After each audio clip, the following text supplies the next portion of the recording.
So it's not quantitative here. It is quantitative in here. So here's the first cycle. You can see it's fairly dim. By the 30th cycle, it's bright. By the 40th cycle, it's even brighter.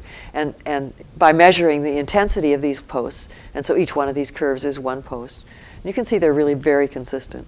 You can actually do calculations that tell you how many original copies. Oh, goodness, okay. And there's no need, everything's done in one place. There's no need for pumping and valving. So we also, because we can do multiple kinds of tests in the same array of posts, we can confirm the sample's not inhibitory for false negatives. So we have controls for that. We can have another set of controls to indicate that if there's no template in the sample, there's no product amplified, no false positives. Software will report the results, so the user only has to look at the result. They never see the raw data. We can look at a variety of raw body fluids with these reaction vessels, so urine, saliva, plasma, buccal cells to look at genetic from the cheek lining to look at the genetic testing for the host, sexually transmitted diseases from genital swabs, blood and bone marrow. And these can be readily used in rapid response clinics locally in rural or other environments. Simultaneous marker testing is really important. Clinicians have always told us we need more than one kind of test. So the kinds of panels, fever panel, so that clinicians can, in triage, for example, in emergency, know where to allocate patients. Sexually transmitted diseases, it's becoming endemic and a real epidemic problem in North America.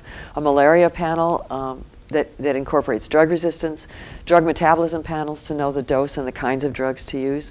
This just shows that there's no bleed through from one well to another when different wells have different reagents put into them. So what are the advantages for resource-poor and urban hospitals? We can use unprocessed clinical samples. It matches gold standards. Sometimes we exceed it. Symptom-based multi-test panels, which are a really important thing for the healthcare system. We can have a yes-no result or a quantitative readout. The reaction module can be disposable, a little cassette that you pitch when you're done. Simple result interpretation. We already know we can dry these down. Drying is perhaps not quite the right word, but we can essentially dry them so they will be can be stored in any kinds of conditions for long term without refrigeration. We can have a battery and a purified water supply so that there's no need to rely on the environment for that. An onboard computer, because a lot of these areas won't have a laptop.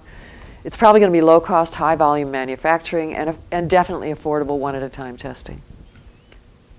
So these are the kinds of panels that we're actually working on now. And this is platform technology.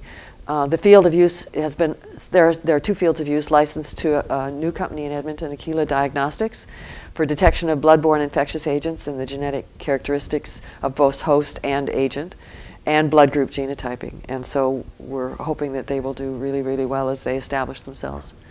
And this is all part of the Alberta Heritage Team. I'm not going to give all the names. Obviously, I didn't do this.